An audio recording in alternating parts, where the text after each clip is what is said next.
Welcome back, everyone, to 10 Minutes with Tawnya. My name is Tawnya Morris, and I am a candidate for Southfield Mayor. This year, we have an election coming up November 2nd, and today's guest is Chief Alvin Barren. He is the police chief for the city of Southfield. Hi there, Chief Barren. Hey, how you doing, Ms. Morris? Thanks for having me on your snow. I'm good.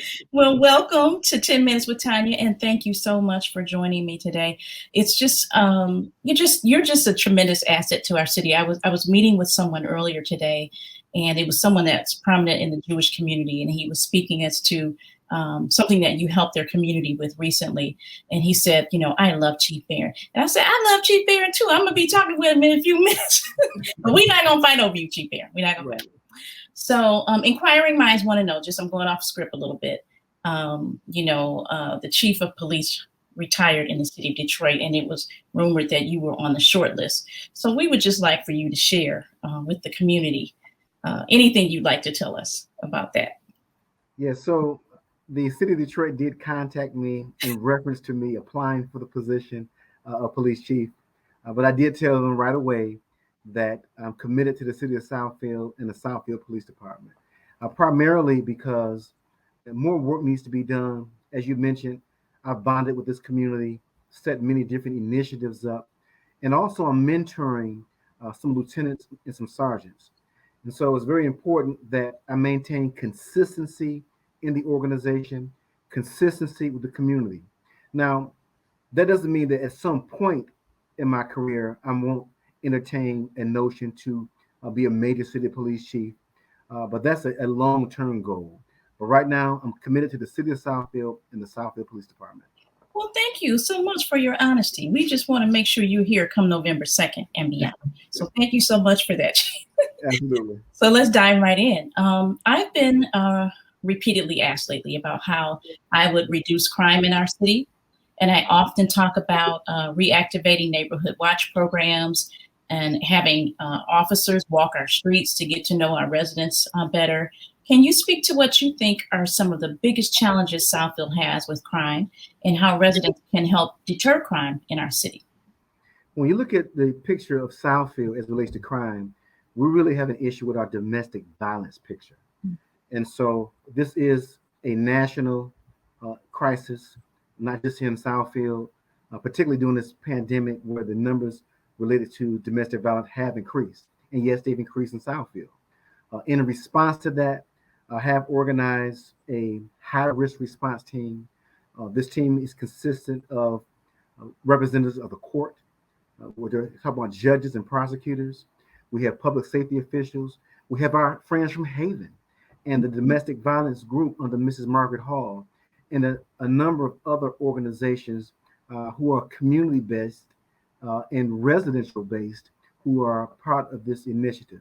And what we do is examine pending cases to make sure that the cases that should be reviewed, particularly ones involving violence with weapons, strangulation, that those are high priority cases, and we don't want those cases to slip through the cracks to further this epidemic.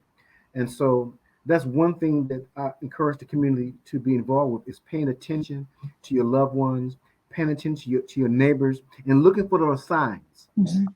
We're going to have another march scheduled for Sunday, October 3rd from 11 a.m. to 2 p.m. It will be a domestic violence awareness march. And so we want to ensure that we're continuing to spread the word about awareness, resources to give people suffering from domestic violence an outlet. Mm-hmm, mm-hmm. And you spoke to, the increase in domestic violence since the pandemic. I know you and I have talked about integrating social workers for mental health crisis calls.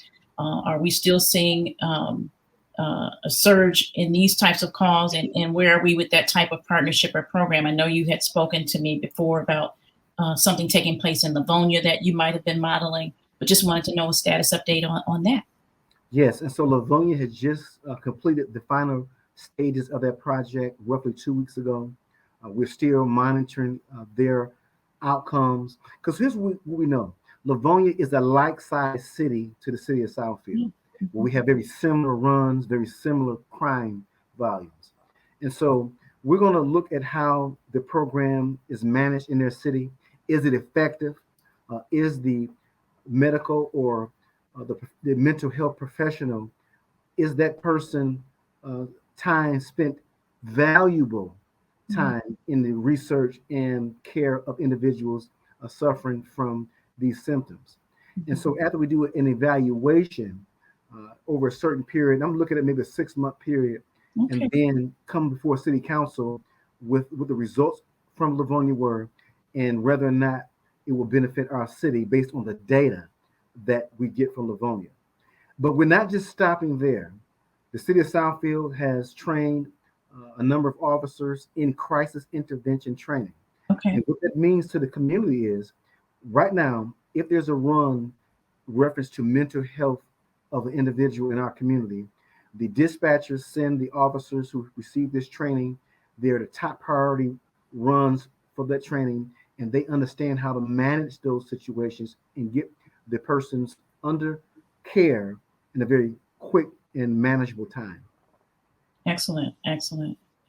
Finally, and more importantly, I know you stated 30% of our police force is eligible to retire next year, and we've talked about working together to develop a strategy on recruiting young men and women from our own city to utilize those jobs.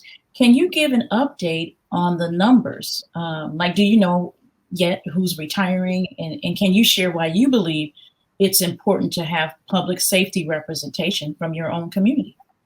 Right, and I'll give the community a quick snapshot of the police department as it stands right now.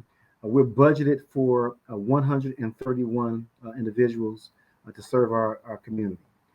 This year, we'll be losing 2 individuals for mandatory retirement. What that means to the community, many individuals have served their 20-year obligation, and then sometimes they have signed up for the drop plan, which keeps them on the department for an additional 6 years. And so next year, 2022, we're going to lose roughly 12 individuals because of this process. So it's very important that we continue to emphasize recruiting, particularly diversify the police department to ensure that women, men, minorities, that we understand the balance that needs to take shape so that the community is reflective of the police department or vice versa. And what we're doing, we start from within. And the reason I like to talk about starting from within, if you want to recruit individuals to join your police force, then what are you doing on the inside? What is the morale like amongst the police officers? What is the facilities like when they come to work? These are things we got to always pay attention because it's the police officers talking to individuals in the community about the conditions of the police department. And the next step to this is getting the officers involved as well with recruiting. And so I was approached by men and women of this agency to say, Chief, we want to do a video of this police department. That video is about 75% complete. We will be releasing it to the community. In addition to that, Southfield has colleges, schools. We have relationships with the managers of these particular institutions, and we're going to be involved as schools start back in person with recruiting individuals to join our forces.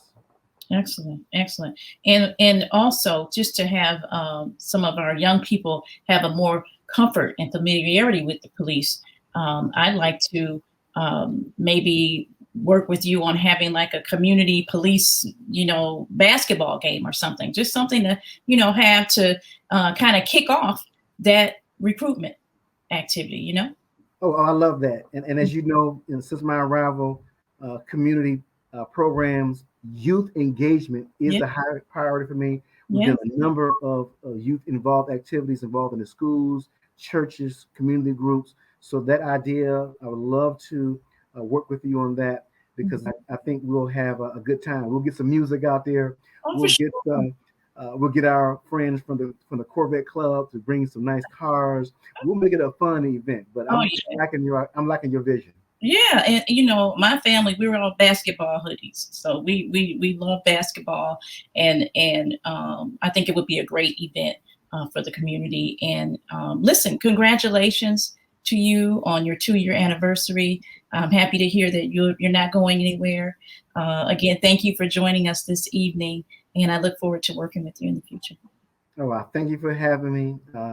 Can't wait till we get this basketball thing because you're going to see the Chiefs dunk. All right, you got game, Chief. Okay, we'll see. I'll hold you. All right, thank you. Thank you.